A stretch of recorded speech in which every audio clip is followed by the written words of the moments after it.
नमस्कार, आप सबका स्वागत है ट्रांसपोर्ट टीवी में। मैं हूं आपके साथ अनुराधा शर्मा सैनी और आप देख रहे हैं ब्रेकिंग न्यूज। इस खबर से तो आप रूबरू हो ही गए होंगे। राजस्थान के हिंगोनिया टोल प्लाजा पर एक ऐसा हादसा हो गया जो न केवल ट्रक ड्राइवर की जिंदगी ले गया बल्कि एक ठेके पर नौकरी कर रहा आरटीओ कर्मचारी का परिवार भी ले गया। क्या आरटीओ टीम का ड्राइवर सड़क पर चेकिंग कर सकता है?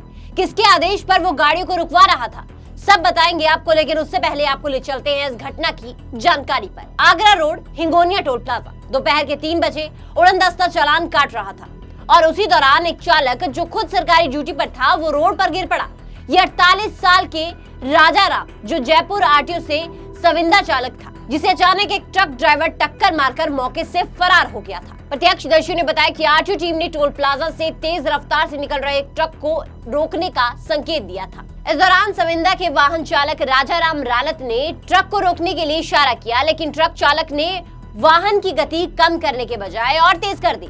साथ ही सामने खड़े राजाराम को चपेट में लेते हुए जोरदार टक्कर मार दी। ये टक्कर इतनी जबरदस्त थी कि राजाराम गंभीर रूप से घायल होकर सड़क पर जा गिरे। हादसे के तुरंत बाद टोल प्लाजा प्रबंधन ने एम्बुलेंस की व्यवस्था कर अस्पताल पहुंचाया, लेकिन डॉक्टर ने उन्हें मृत घोषित कर दिया।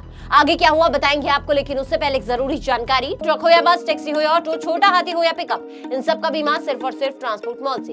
गाड़ी की आरसी और पुरानी बीमा पॉलिसी आप अभी भेजें 90-831-90-831 पर। निरीक्षक चालान काटने में व्यस्त थे और उसके बाद मौके से दूर जाकर खड़े हो गए। परिजनों ने मामले की निष्पक्ष जांच और दोषियों के खिलाफ कार्रवाई की मांग की है। स्थानीय लोगों का कहना यह है कि हाईवे पर जांच अभियान के दौरान पर्याप्त बैरिकेडिंग, रिफ्लेक्टर जैकेट, चेतावनी संकेतक बोर्ड और पुलिस बल की अनिवार्य तैनाती होनी चाहिए।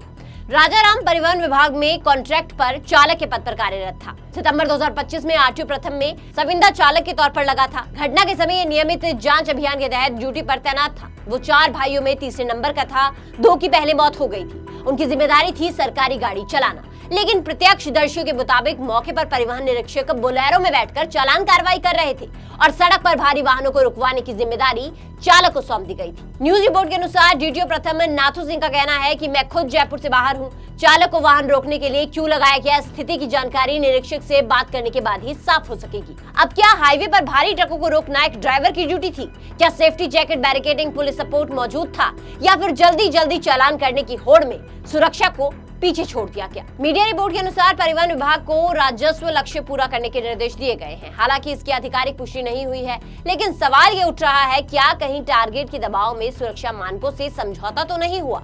तो क्या ये सिर्फ एक सड़क हादसा है या फिर टारगेट के दबाव में काम कर रहे सिस्टम की कीमत एक सविंदा चालक ने अपनी जान देकर चुकाई है?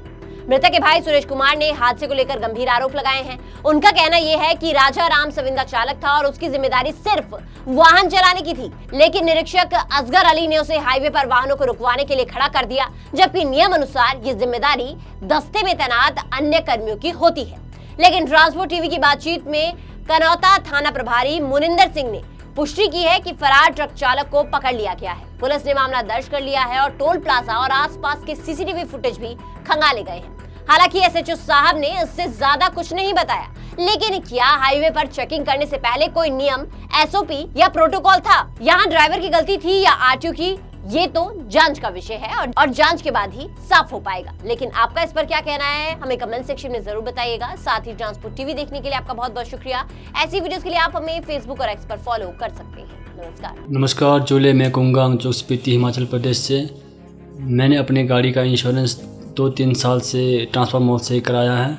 ट्रांसपोर्ट मॉल से इंश्योरेंस कराना काफ़ी आसान और फ़ायदेमंद है। ट्रांसपोर्ट मॉल से इंश्योरेंस कराने पर मुझे हर साल 3 या 4 हज़ार का फ़ायदा होता है और यहाँ से इंश्योरेंस कराने आसान है और इंश्योरेंस में क्लेम लेना बहुत ही ज़्यादा आसान है।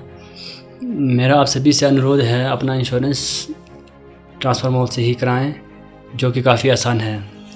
ट्रांसपोर्ट मॉल जो कि ट्रांसपोर्ट गाड़ी के इंश्योरेंस के लिए सबसे अच्छा है और ट्रांसपोर्ट मॉल के सभी लोगों का धन्यवाद करना चाहता हूं, क्योंकि वो ट्रांसपोर्ट के सभी गाड़ियों का हमेशा मदद करते हैं। धन्यवाद।